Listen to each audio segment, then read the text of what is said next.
Meus irmãos e minhas irmãs, mais uma vez estamos reunidos para colocar os nossos conhecimentos de Jesus e as nossas práticas na presença de Deus e mostrar o quanto que nós somos fiéis às promessas de Jesus e aos seus ensinamentos e nos tornarmos realmente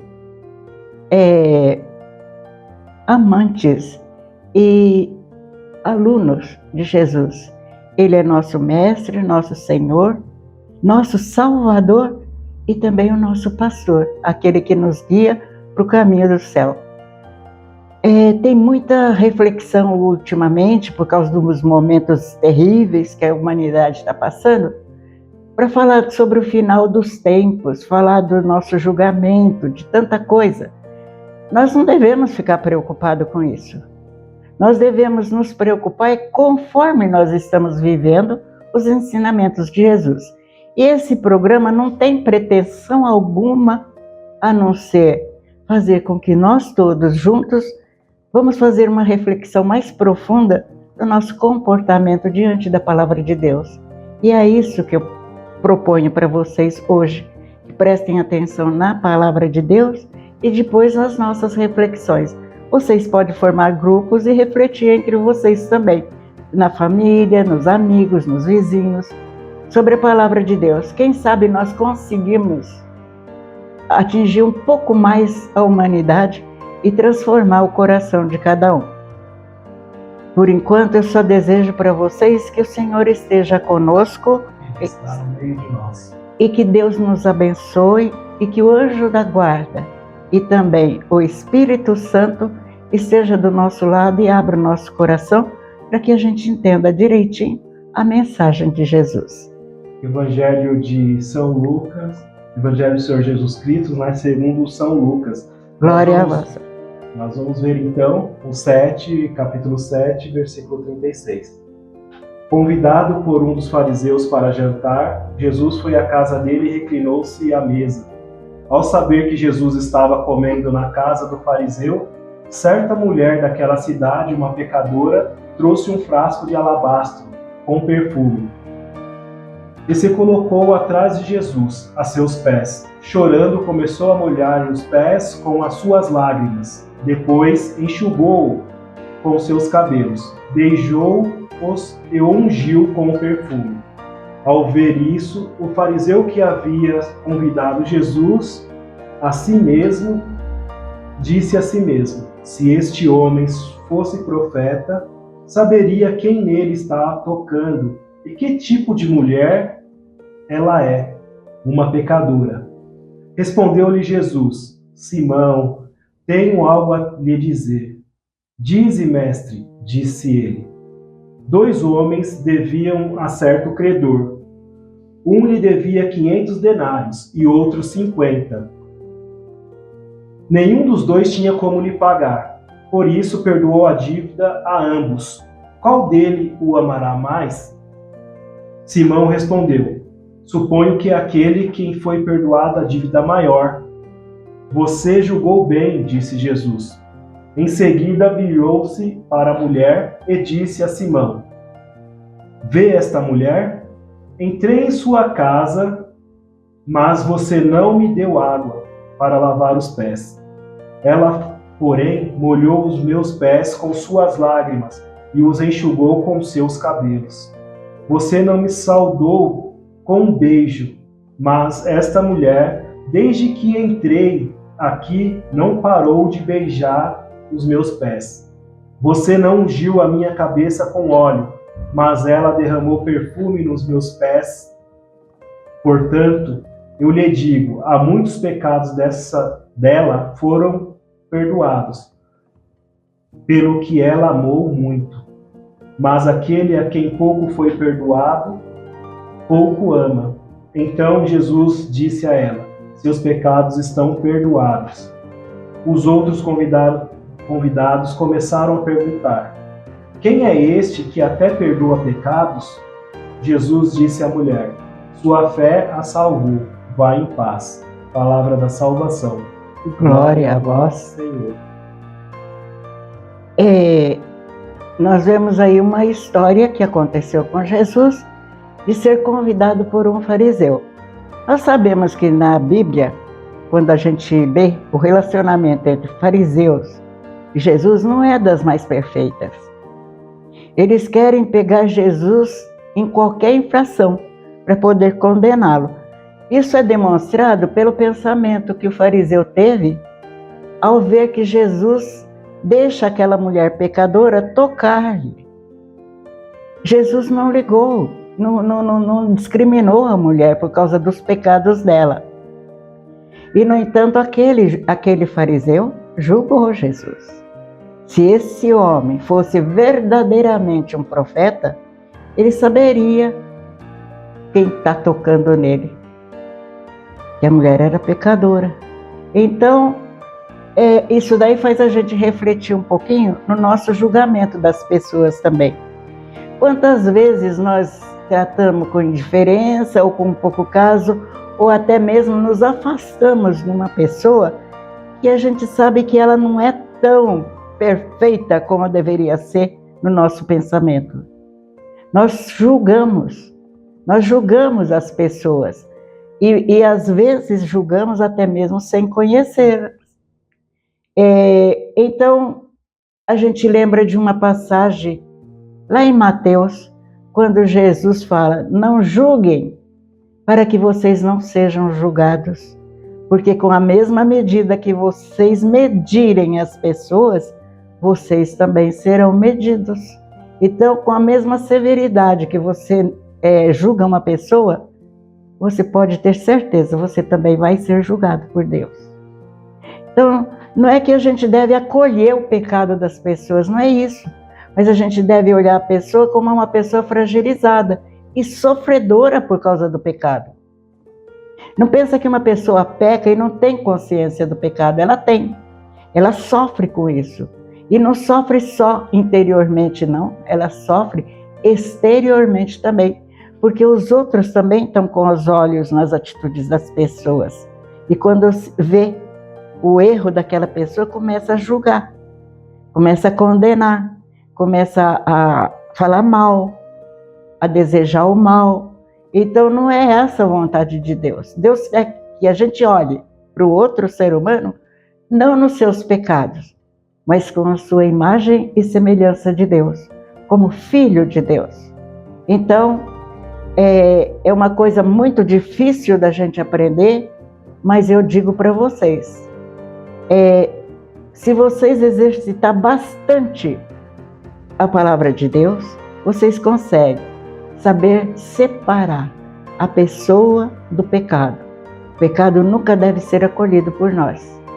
As coisas erradas que alguém fez nunca deve ser justificada por nós. Mas a pessoa, sim. A pessoa deve ser abraçada e a gente deve orar por aquela pessoa e pedir a Deus que não a julgue com severidade e que a transforme, que faça com que ela se converta. Dona Dilce, e a senhora falando, eu lembrei aqui de uma coisa, que nós temos um adversário, né? Você estava falando que o mundo julga muitas pessoas, né? O mundo tem um julgamento já pronto sobre cada filho de Deus, cada ser humano. E ele fica apontando os erros, né? Fica apontando as falhas, e isso é muito ruim. E nós temos um adversário, né? Nosso adversário, o inimigo, que em hebraico significa Satana, né? Satanás, muito conhecido, que é um adjetivo, né, do inimigo. Então, o inimigo não tem um nome, ele tem vários adjetivos. E um deles é Satanás, que significa adversário em hebraico. Então, ele vive apontando. Um outro que a gente conhece é Diabolos, né, do latim diabo, que divide, né? Ele quer a todo instante nos separar de Deus. É o pai da mentira. É o pai da mentira. E isso que a gente luta, só que nesse evangelho, Jesus fala de dívida, né? De perdoa. Ele até conta uma historinha lá, deve 500 denários. Um denário, para a gente ter uma ideia, era um salário de um dia de um trabalhador. Então, 500 denários dá quase 2 anos, né? 1 ano e pouco só de trabalho que a pessoa devia. E o outro devia menos, 50 lá, menos. Eles dois não tinham como pagar e foi perdoado ambos. Por isso que a gente sabe que pecado, ele tem tamanho também. Tem pecado, pecadinho, pecado maior, então ele tem as dimensões do pecado, né? Das faltas, das falhas. Então Jesus fala assim, ambos foram perdoados. Quem amará mais aquele que perdoou o pecado, né? Que deu o perdão. Então, o que devia mais. Lógico, ele devia mais, então ele tinha mais gratidão ainda, porque era uma dívida impagável. A pessoa, quase 2 anos de trabalho aí, trabalhando para pagar essa dívida. Então, no Pai Nosso, a gente reza também, né? Perdoe os nossos pecados ou as nossas dívidas, assim como nós perdoamos a quem tem nos deve, né? As nossas ofensas. Se a gente for perdoar das nossas ofensas, a gente tem condições de perdoar aqueles também que nos ofenderam. Mas o que eu quero dizer é que muitas pessoas disso falam assim, eu não perdoo mesmo, porque só quem perdoa é Deus, e fica com aquela mágoa no coração. Quantos pais que ficam com mágoa dos filhos, quantos filhos têm mágoas do pai, né? Irmãos entre irmãos de sangue, tio contra sobrinho, primo contra prima e assim por diante, né, Dilson? Os amigos, né? Tinham uma amizade linda como irmãos, de repente uma falta, um pecado do outro, uma dívida de um com o outro, já vira a cara, não perdoa. Então, nesse evangelho, Jesus vem falar assim do amor, né? O que gera o amor? O perdão. Como eu posso dizer, eu amo a Deus, sendo que eu não perdoo o irmão aqui? Então, o amor que ele tem por Deus tem que gerar frutos, e frutos bons. Um desses frutos é o perdão. Sei que é difícil, a gente não fala para esquecer o mal que a pessoa fez, mas fala para a gente relevar, né? Porque todos nós somos sujeitos. Hoje nós fomos ofendidos, amanhã poderemos ser nós que ofenderemos outra pessoa. Às vezes até involuntariamente, às vezes sem consciência, sem saber, eu fiz o mal para uma pessoa, eu caluniei uma pessoa e eu preciso do perdão também, não só de Deus. Por isso, não é só Deus que perdoa. Cada um de nós pode perdoar a quem nos ofendeu, assim como a gente reza no Pai Nosso, perdoar os nossos devedores. Então, uma outra coisa que Deus acolhe, Dilce, com amor àqueles que se convertem de coração. E foi o caso dessa pecadora, né? Está lá em Oséias, capítulo 14, 5. E que Deus realmente perdoa. Mais ou menos isso, esse evangelho, o centro disso é a salvação, o perdão dos pecados? Mas tudo relacionado com Jesus Cristo. Quando ele nos ensina, ele quer que haja entre nós, entre os filhos de Deus, uma harmonia, o amor, a sinceridade, a acolhida, tudo isso. Então, quando o fariseu julgou a mulher, Jesus não deixou sem resposta. Ele falou do perdão e mostrou também a atitude daquela mulher. Sim, ela era pecadora. E uma grande pecadora, tudo bem. E como Jesus a acolheu? Deixou que ela o tocasse, deixou ela fazer toda a cerimônia que ela queria, porque o coração dela pedia, ela chorava. Chorava porque ela reconhecia que era pecadora. Então, não precisou dela falar nada. Os gestos dela mostrou para Jesus a solidariedade, o caráter de caridade que ela tinha, o conhecimento das leis de Deus. E talvez ela chorasse por ela não ter sido forte o suficiente para se afastar do pecado. Mas Jesus a elogiou para o fariseu e fez a comparação. Você que é tão puro, tão religioso, tão unido a Deus, quando eu cheguei, você não lavou meus pés, que era costume entre os judeus, ter uma água especial para lavar os pés de quem estava fora de casa e vai entrar dentro de uma casa. Porque eles tinham consciência assim, de que os pés traziam muita impureza para dentro da casa, então precisava lavar os pés. e você não me ofereceu água para lavar os pés.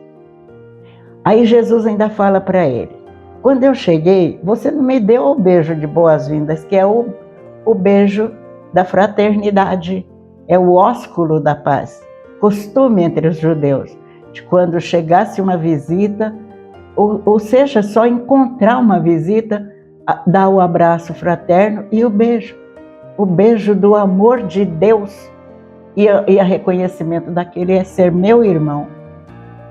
Ele não fez isso. Jesus foi mostrando para ele: você que é tão religioso, não fez o cumprimento das leis que vocês mesmos estipularam para os outros. E eu, quando entrei, você não jogou óleo de unção na minha cabeça, que era outro costume. Aquele que estava sendo convidado, ser ungido pela cabeça, para mostrar que ele era um convidado não só do fariseu, mas do próprio Deus, para estar ali no meio. E, no entanto, essa mulher, sendo pecadora e não praticando a justiça da sua religião, dos seus costumes, ela fez tudo isso para mim com amor, muito amor, porque ela sabia que o que ela precisava ser perdoado era uma dívida muito grande. E foi aí que Deus a perdoou. Ela era pecadora que devia mais para Deus. Então ele faz a comparação. Quem você acha que vai ser mais obrigado, muito agradecido, muito caridoso com aquele que perdoa a dívida? Aquele que devia mais ou aquele que pensou que devia menos? Ele só pensou. Porque aquele que não reconhece os seus erros e a sua dívida com Deus, ele não passa de um hipócrita e orgulhoso. Não reconhece a sua humildade. Então, o fariseu, que não era burro, que conhecia as leis de Deus, falou: aquele a quem a dívida foi maior. Então eu falei assim: pois é, não é? Então cada um de nós deve analisar também. Como eu estou devendo para Deus? Será que eu tenho força suficiente para me afastar completamente do pecado? Ou eu sou também devedora para Deus? Será que eu também não tenho que ser muito, muito grata pela morte de Jesus na cruz? E foi o perdão indistintamente. Não me interessa o quanto você pecou. O interessa é o quanto eu te amo e estou te perdoando. É isso que Jesus pensa. O amor de Jesus por nós foi um amor louco. Ele não pensou duas vezes para dar a própria vida pelo amor que ele sentia por nós. E esse amor foi tão grande que abriu as portas do céu para cada um de nós. Nós não morremos, voltamos à condição da criação. Temos a graça santificante concedida por Deus. Podemos entrar no céu graças ao amor de Jesus. Será que nós temos consciência do quanto nós estamos devendo? É verdade, Dilce. E falando em dever, eu tenho aqui também comigo uma coisa que me tocou muito dessa leitura, foi a questão da confissão. Como a gente fala para católicos, essa palavra me chamou muita atenção, da gente sempre fazer esse exame de consciência, ir até o sacerdote e implorar o perdão de Deus, né? Então, o cristão, sobretudo o católico, ele deve procurar esse sacramento, que é muito importante. Esse sacramento que nos reaproxima, né, de Deus, que definitivamente perdoa os pecados. Porque nessa leitura, a mensagem central diz que Jesus revela o rosto misericordioso de Deus, né? Ele acolhe os pecadores e oferece assim o perdão total, completo, desde que nós nos arrependemos, né? Como fez a mulher na casa do fariseu. E também nesse evangelho diz que o amor nasce do perdão recebido, né? A gente é perdoado. A mulher expressou então uma gratidão e amor porque conheceu que foi perdoada. O fariseu ali, seguro, né, pelo contrário, seguro de sua própria justiça, não vê a necessidade de misericórdia, não vê a necessidade de pedir perdão. quantas pessoas, né, que não sabem a beleza do sacramento da confissão, diz assim, eu confesso aqui com Deus mesmo em casa, eu peço perdão aqui, também eu não matei, não roubei, né?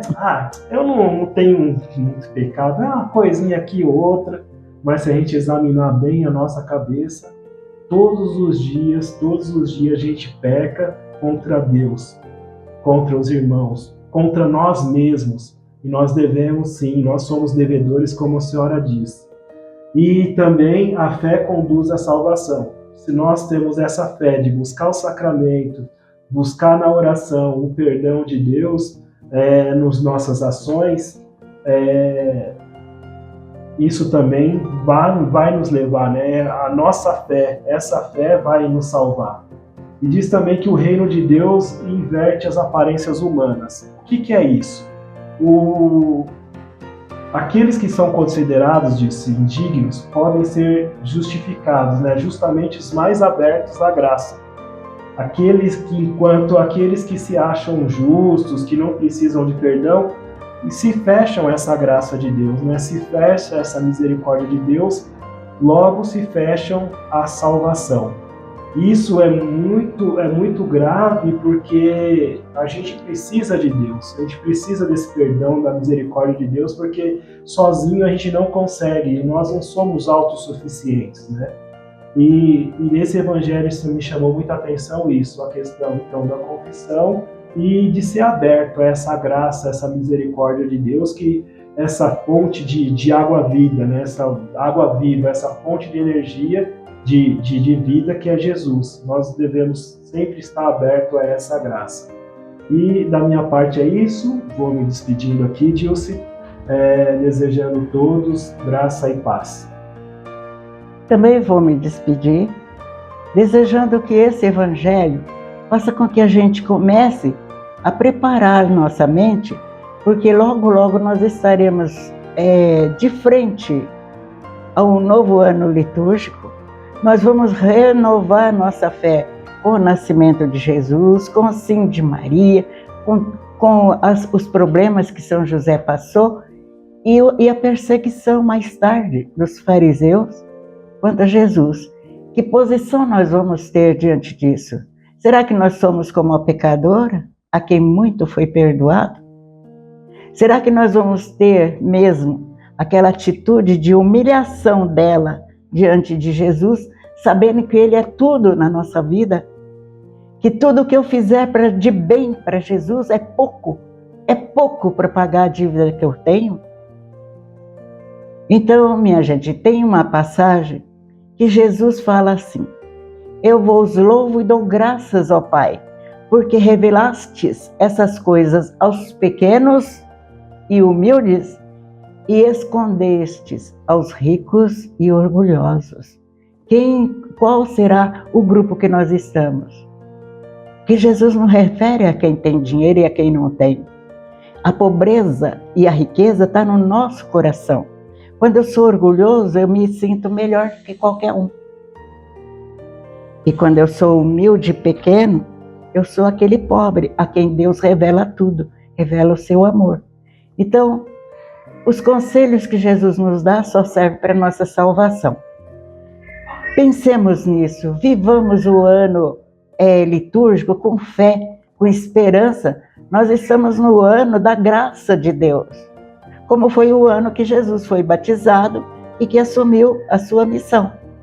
Ele mesmo assume numa sinagoga, ele fala que aquele foi um ano da graça de Deus.